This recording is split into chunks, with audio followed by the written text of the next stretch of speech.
You and Chris have joked in recent days about how when you used to play against each other that you would practically almost fight on the court just because you're both so competitive. Is there an example or a moment that when you think about that, that comes to mind, like during a game early on in your career where that competitiveness really came out between the two of you? I used to try to bring him to the post every time he would switch on me. So, while you're walking down there to the post, he'd be like, "It's not good. I'm not going for that. I'm not going for that today." And we actually went back on an app that you can check every shot that you've matched up against somebody last year. And I scored on him a couple times, and he stopped me a couple times. So we just stopped that conversation, that narrative. But we also got into it the first day here, when we had our first practice as a team. We were doing a 3-on-3 drill. And, it's kind of the survival of the fittest mindset. I don't think it's really about the throw hands, but the closest thing you can do that without doing it. Walking into here, seeing Mr. Larry on every poster, it gave me goosebumps. I don't know if I was a part of it or I'm just here to look around or I'm just here for the NBA. I do not feel like I'm a player right now, but I am.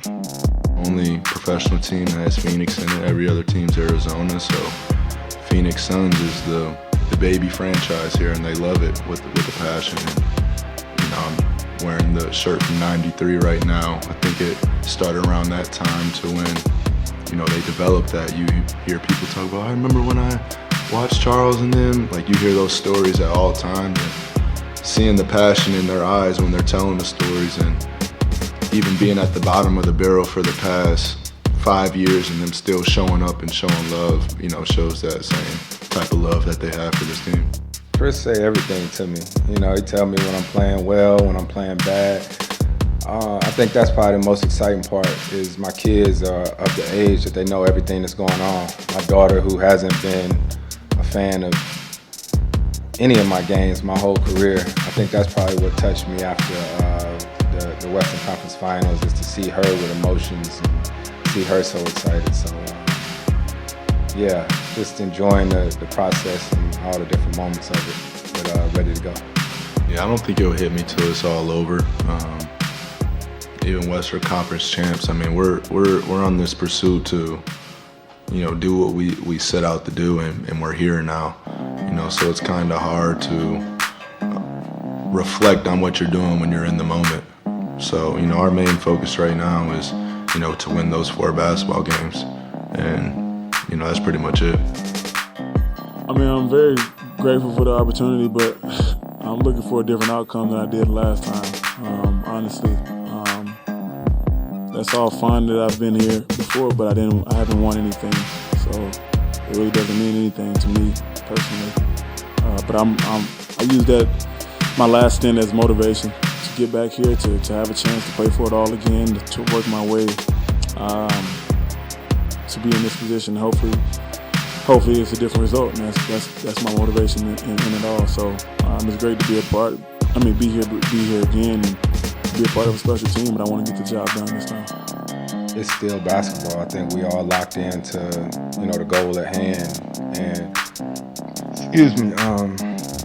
not much. Just I don't know. It's weird, no games being on. I usually watch games every day, so that's probably the part that sucks. That's probably the part that sucks the most, but I'd rather be playing than not. But other than that, just life. Any messages or calls or that meant something to you? Probably. I don't know. I'm usually on the phone with my kids, day in and day out, seeing what they got going on and just getting ready, practicing, body work, all that different type stuff. So, yeah, I don't even know, Mark.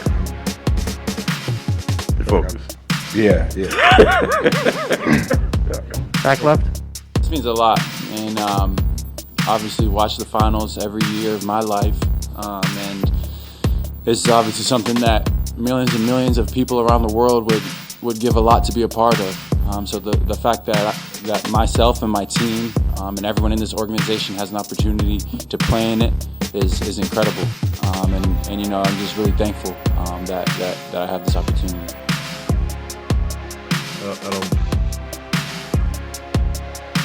It's hard. I don't think you ever you just want to get there. You know what I mean?